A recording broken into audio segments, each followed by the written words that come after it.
Hi, I'm Hope. And I'm Larry. From Under the Median.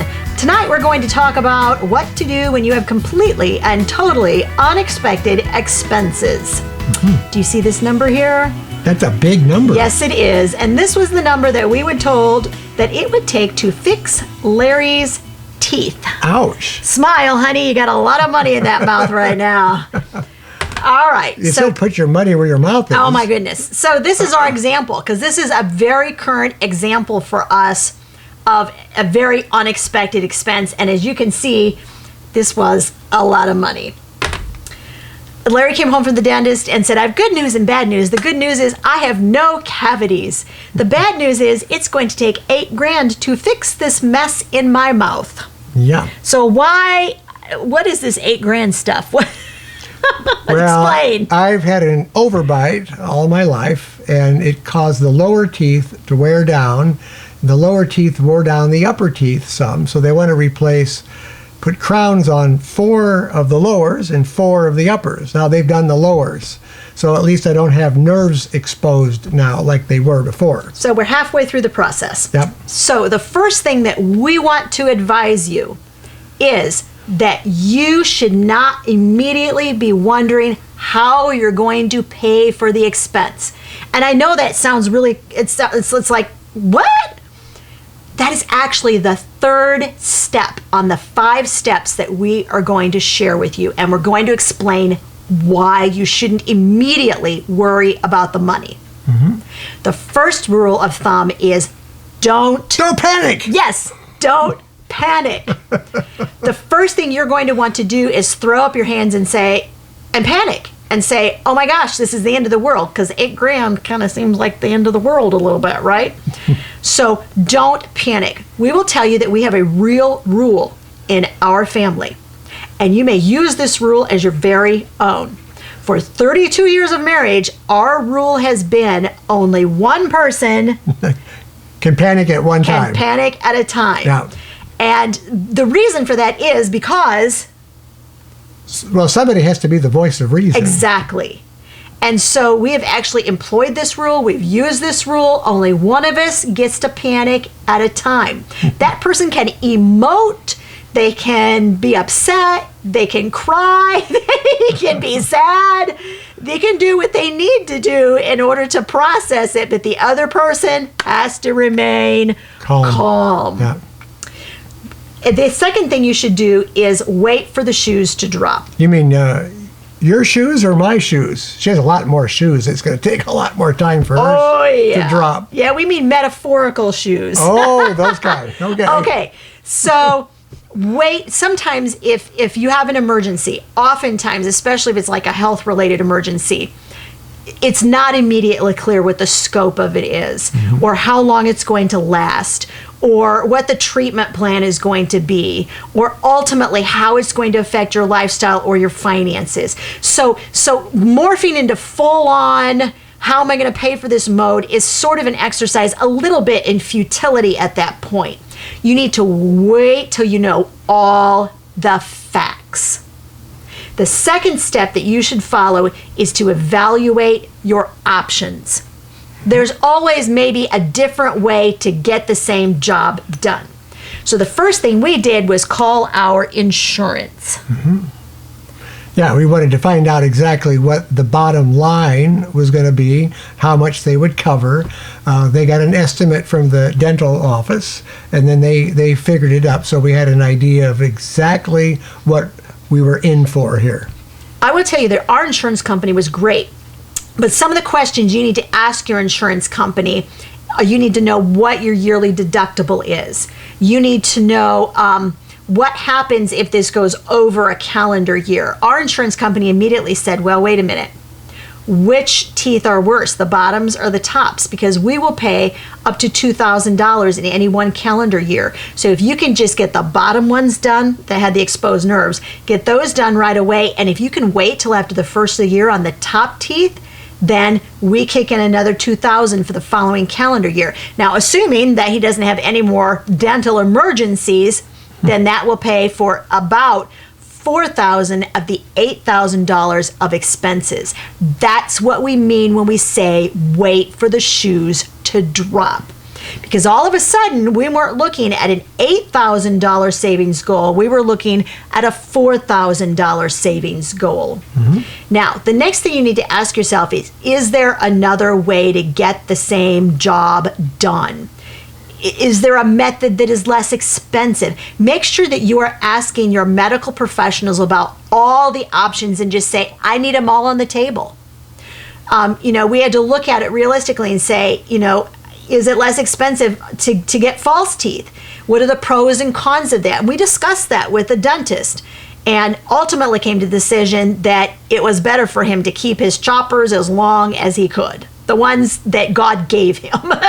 And so we opted to go ahead and pay, but part of that whole process was finding out exactly what it was going to cost us.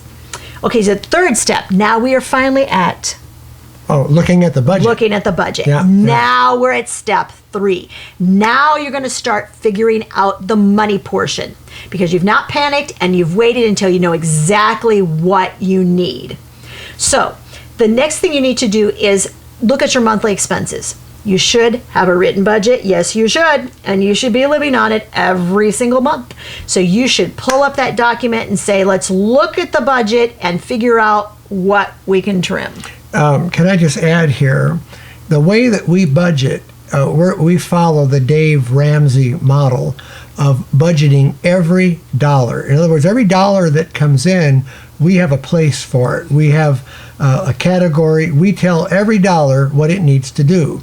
So when you have an unexpected expense, sometimes you're going to have to go through that budget and you're going to have to readjust categories. Maybe there's some categories that aren't as high priority. You can adjust those categories. So that's part of, but you need to know where your money's going for sure. That's very important. So the next thing you should do after you look at your budget, go ahead and pull up that emergency fund. Yes, you, my friend, should start with a $2,000 beginner emergency fund. I know some people say $1,000. We say $2,000 because, believe it or not, we've had some expenses crop up that have been over $1,000, like these teeth, for example. But there are other examples of where common, like something goes wrong with your vehicle. But it doesn't take much. It doesn't take much to get $1,000. It could be over repair. $1,000. Yeah. So we really recommend $2,000 to start with. Mm-hmm. Then you want to build that up to 3 to 6 months of emergency money. All right. So you look at that emergency fund, figure out where you're at. Whatever you've got in it, will that cover this unexpected expense? Then ask yourself, do I want to use it? Do I want to use my emergency fund for this expense? You don't have to. We knew we had a little bit of time. Mm-hmm. And part of it was because of COVID. All of a sudden, he couldn't get into the dentist. And so we're like, whoa, we had 3 unexpected months in order to sort of figure out where this money was going to come from and sort of throw some money into that savings goal. So that actually was not totally expected that we would be able to do that. So is there a timeline associated with this? Do you have to do it right away? Do you have a little bit of time to sort of say, I'm not sure I want to dig into that emergency fund, or maybe your emergency fund won't cover it and you need to figure out what the deficit is. If you're going to use your emergency fund, is there still some more money that you need to make up in order to meet this goal? So the 13th thing to ask yourself when you're looking at the budget is you need to pull up one last document. So you have pulled up your written budget. You have pulled up the document that lists your current emergency fund, and you're going to pull up one more document, and that document is going to list your yearly goals. You need a list of goals that you are working on during every single calendar year. Now, we're a huge fan of short, medium, and long-term goals. You should have those as well. But your short-term goals are going to be those goals that you are working on during that year. Let's give them just a brief example of some goals we're talking about. Let's do that. We're saving up to buy a car.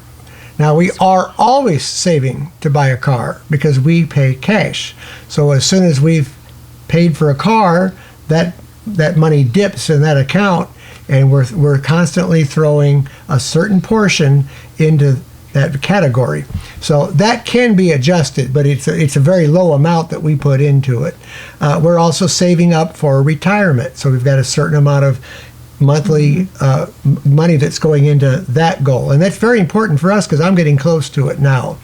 And there are other goals you might have, saving for a house, maybe you've got a child coming along the way, you're saving up for hospital expenses. There's always goals that you can be working toward. And we would encourage you to think a little bit more, like when you're looking at a short-term goal. One of our short-term goals for this year was we have computers that are aging. Much like us, our computers are aging. And so one of our goals is to save $1,000. Now, will our computers last the year? Gosh, we really hope so.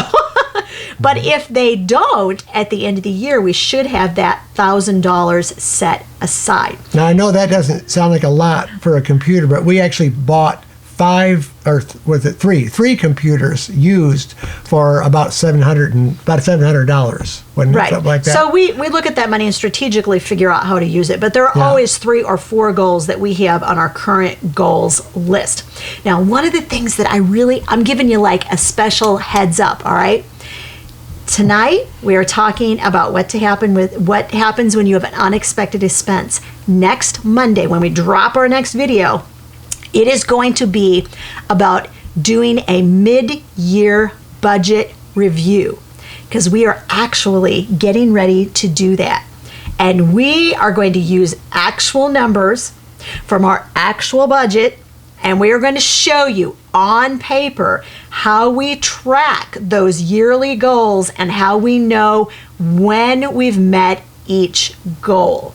So I want you to make sure, if you've not subscribed, hit that subscribe button, because that's the way you're going to know when we drop that next video next Monday, and you are going to be able to watch it right away and find out why we think doing a mid-year budget review is super, super important. All right, so now we have looked at the budget. We have looked at our goals, at our yearly goals, and you're going to take a look at this unexpected expense and say, how is this unexpected expense going to affect my other goals? Yeah, that's kind of something I touched on earlier, where you take your goals. We even have money set aside for Christmas, money set aside for gifts every month, for vacation. Frankly, those all can be adjusted because those aren't hard expenses. Now, hard expenses would be your utility bills, gas for your car, the things you know for sure that can't be adjusted a great deal. You can't take gas out of your budget when you've got to go back and forth to work. Can't move your mortgage amount. Can't move your rent. Those are going to stay stable. It's those other goals that aren't quite as specific or every month. Those are the budget categories you can kind of play with a little bit, and you can move those around. So the fourth step in how to deal with a completely and utterly unexpected thing happening is to write down a written goal. You're comparing this new unexpected expense against your other goals, right? Those are concrete things that you have planned. You are looking at. You're looking at a written budget. You're looking at some place where you have written down how much is available in your emergency fund. You are looking at a written document that tells you your goals for this year. So now you want to add this all of a sudden goal to that list. And you're going to have to figure out, how does this goal fit into that? Do I delay some of the others? Do I not fund them quite as heavily so that I can afford to fund this goal? How long do you have? When you make a written goal, it needs to be a SMART goal. What is a SMART goal? Well, a SMART goal is a specific, measurable, achievable, relevant, and time-related. That's right. And all of those spell out the acronym SMART. All right. Whenever we make a goal, we use that formula to make our goal. So our goal is we will save. So then we went from $8,000 to $4,000 is what we were going to owe on his teeth. And we said we are going to save $4,000 in 90 days, or it was more than that, 120 days.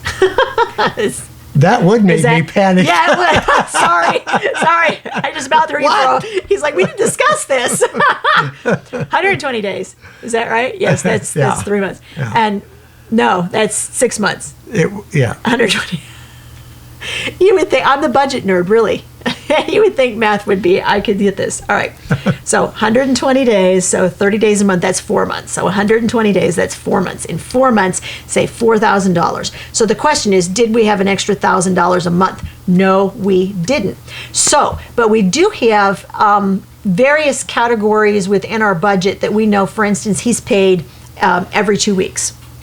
So we knew that we had those magic months in between there where there is a third paycheck, because there are 5 Fridays in the month. I know.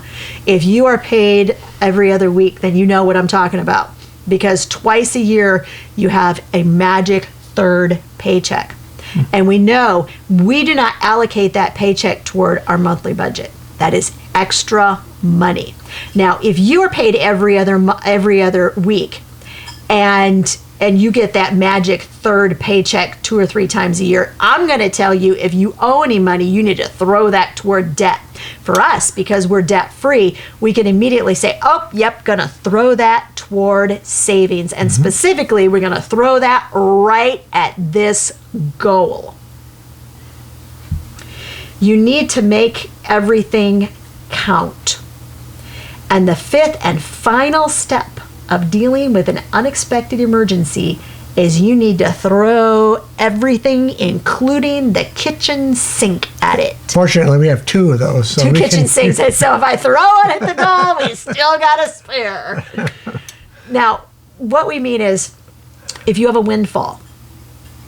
That would be like a bonus at work? Like a bonus, unexpected bonus. Those happen if you say, well, the COVID relief. Geez Louise, that was an unexpected bonus, wasn't it? Yeah. That we received money from the government. That was an unexpected... That was an unexpected windfall. We didn't expect to get that. Amount, yeah.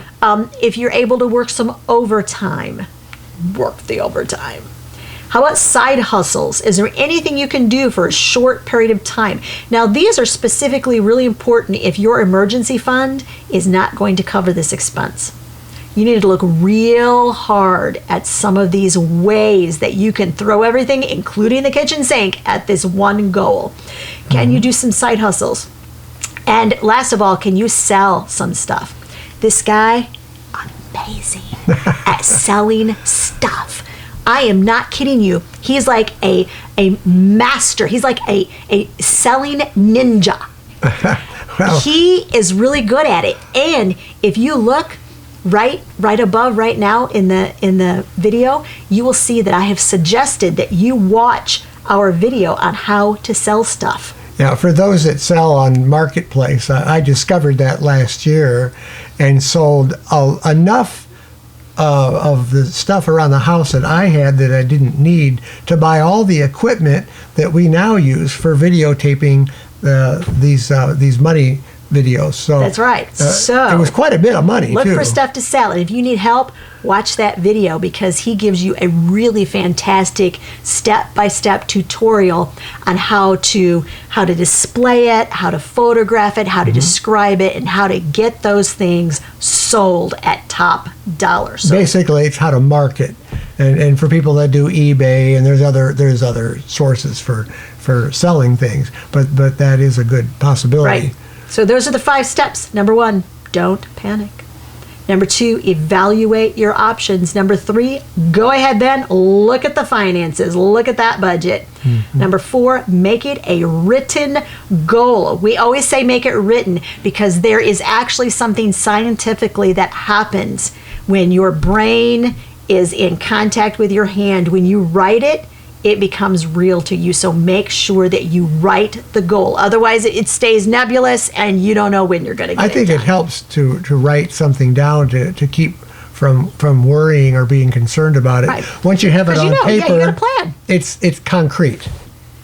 And so the 5th and final thing you should be doing is throw everything, including the kitchen sink, at that goal. Those are our 5 steps to dealing with an unexpected expense. Now, if you need some help, if you have some goals and you think, I really need a way to track these, we have got a great deal for you because we have a free personal finance goal tracker. If you look down below in the description of this video, you will find a link where you can request it. It's absolutely free. It's a 14-page document. I list why you should be saving and how to set a savings goal. And then there are a number of really nice charts that will allow you to print it off and stick it someplace where you can see it and you can track the progress that you're making on those savings goals. Then I do exactly the same thing with debt. I talk about a debt snowball, how to set up your debt snowball, how to see exactly what you owe and who you owe it to, and then I give you a number of charts where you can track each one of those debts and you can watch it rise as you color in those charts and you gain traction on paying off those debts. So request it. It's down below in the description of this video. And hey, by the way, while you're here, don't you leave without hitting that subscribe button. Every Monday we drop a new video and we'd love to see you right here on Under the Media. And give this some likes, give it some thumbs up, leave any questions that you have for us down below, and we'd love to interact with you and answer your questions. Thanks. We will see you all next Monday when we will talk about the importance of doing a mid-year budget checkup. Bye-bye.